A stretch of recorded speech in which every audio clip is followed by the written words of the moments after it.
What's up, welcome to my channel Commerce Titans. आज बात करते हैं ट्रेड रिसीवेबल्स की, ट्रेड पेबल्स की, कैश क्रेडिट सेल्स क्या होती है। Will take a real life example. बहुत इंटरेस्टिंग टॉपिक है। Let's head straight to it.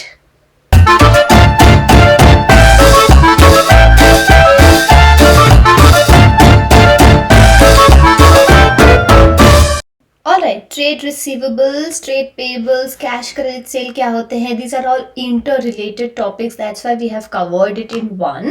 Trade receivables क्या होते हैं? Simply put, these are the amount receivable from sale of goods and or services. ये तो हमारा definition हो गया. What you have to write in the exams? Amount receivable from sale of goods and और services. Receivable मतलब हमको पैसा मिलना है, हमको पैसा मिला नहीं है, it is receivable to us, लेनदारी है हमारे लिए।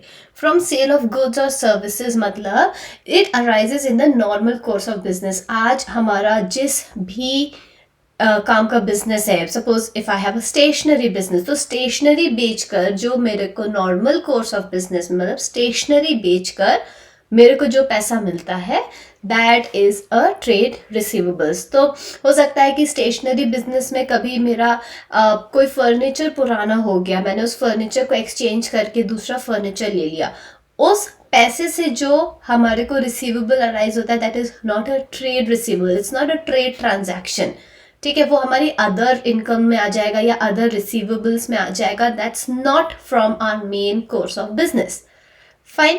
So trade receivables arise from the sale of goods or services in the normal course of business. So important क्या है? Normal course of business and arise and out of credit sale. अभी क्या credit sale, cash sale, sales दो type के होते हैं ना, either it could be a credit sale or it could be a cash sale, right?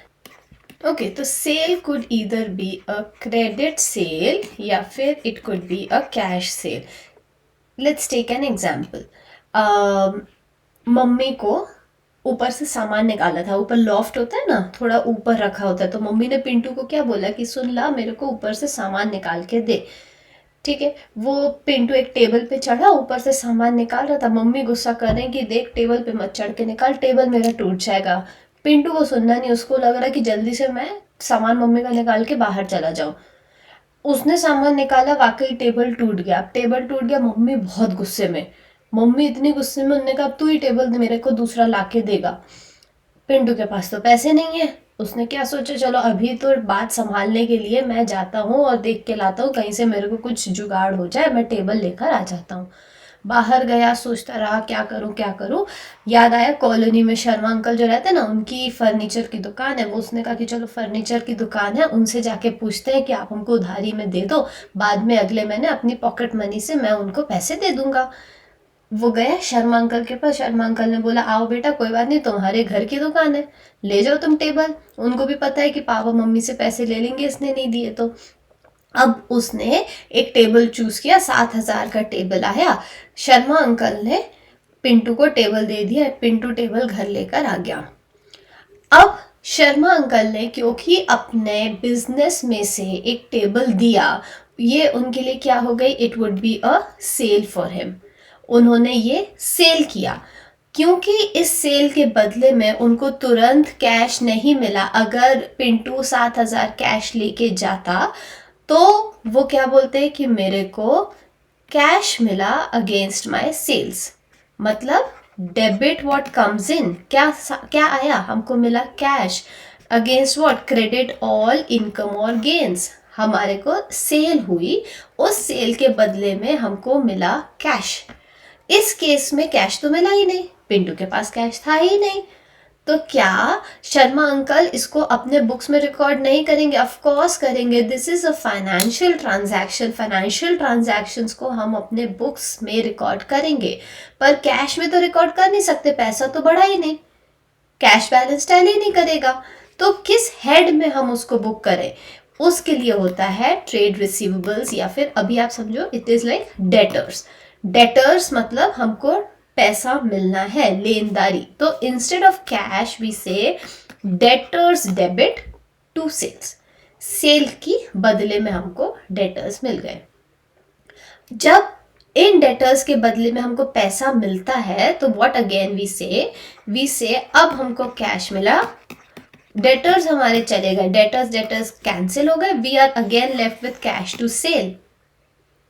Eventually we come to the same point कि cash मिल रहा है अगेंस्ट आर सेल, बीच में एक डेटर्स आ जाते हैं, those are the trade receivables, but trade receivables arise only out of our normal course of business.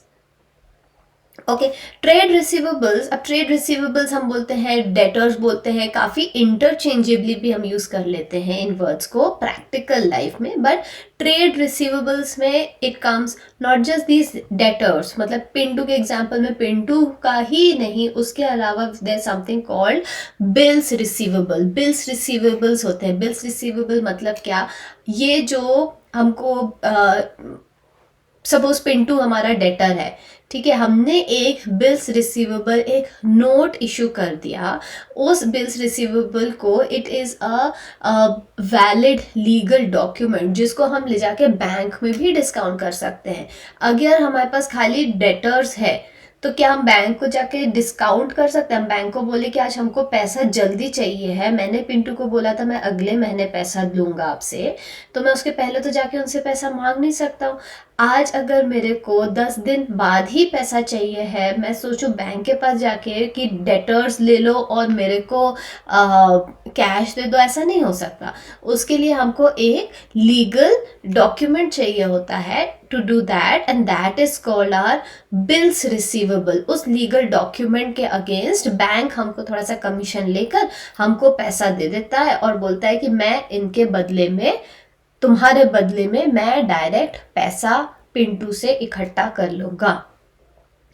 So trade receivables is a combination of debtors and bills receivable. Just like we have trade receivables, हमारे पास trade payables हो जाता है, that is the reverse side of the entry. आज जो शर्मा जी के लिए receivable है, पिंटू के लिए वो पेएबल है, पिंटू को वो जाके पैसा देना है, पेएबल मतलब आगे हमको फ्यूचर में देना है, इट्स नॉट ऑलरेडी पेड। मतलब इससे क्या समझ में आता है कि हमको बाद में देना है, मतलब it's a credit purchase, credit के लिए है, it's not a cash transaction. हाथ के हाथ कैश दे दिया तो हमने डायरेक्ट कैश की बुक्स में एंट्री कर ली। Trade payables, it amount payable on purchase of goods and और सर्विसेज, मतलब कैसे कि हमको परचेस करने पे नॉर्मल कोर्स ऑफ बिजनेस में, अभी हमने क्योंकि पिंटू का एग्जांपल लिया हुआ था, that's why we are extending in and saying दूसरे साइड की entry is a trade payable. But actually अगर देखा जाए तो पिंटू ने नॉर्मल कोर्स ऑफ बिजनेस के लिए, उसने अपने बिजनेस के लिए नहीं टेबल खरीदा, उसने खरीदा फॉर इट्स यूज के लिए खरीदा है, तो उसके लिए वो अदर पेएबल्स हो जाता है, it's not a trade payable. ठीक है, इन अदर केसेस अगर हमको मान लीजिए हमारा बिजनेस ही होता है फर्नीचर को सेल परचेस करने का, उस केस में हम इसको बुक करेंगे एज अ ट्रेड पेएबल और अ क्रेडिटर उसको बुक करेंगे। अभी सेम एग्जाम्पल में अगर हम उसको जर्नल एंट्री देखें कि जर्नल एंट्री क्या होती है, it was a cash purchase, तो हमको क्या एंट्री जाती, हमको क्या मिला, what did we buy, we had our purchases।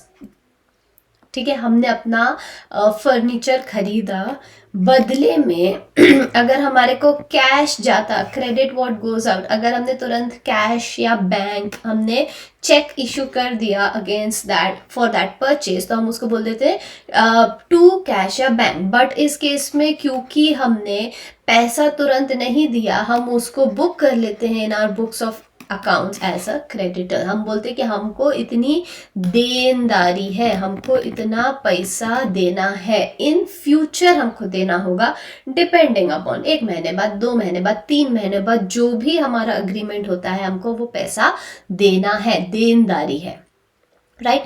तो ये बाद में क्या होगा, when you actually make the payment, that time what do, you say you debit your creditors and credit your cash। Eventually cash चला गया, बीच में एक हमको क्रेडिटर्स बुक करना होता है, राइट। अगर हमारी क्रेडिट परचेज होती है तो हमको क्रेडिटर्स बुक करना होता है। वेल आई थिंक आपको क्लियर होगा ट्रेड ट्रेड रिसीवेबल्स क्या होते हैं, ट्रेड पेबल्स क्या होते हैं, what are cash sales, credit sales, उनकी जर्नल एंट्री क्या होती है, राइट। मिलते हैं अब हम अपने नेक्स्ट वीडियो में, तब तक के लिए thank you very much, have a lovely day.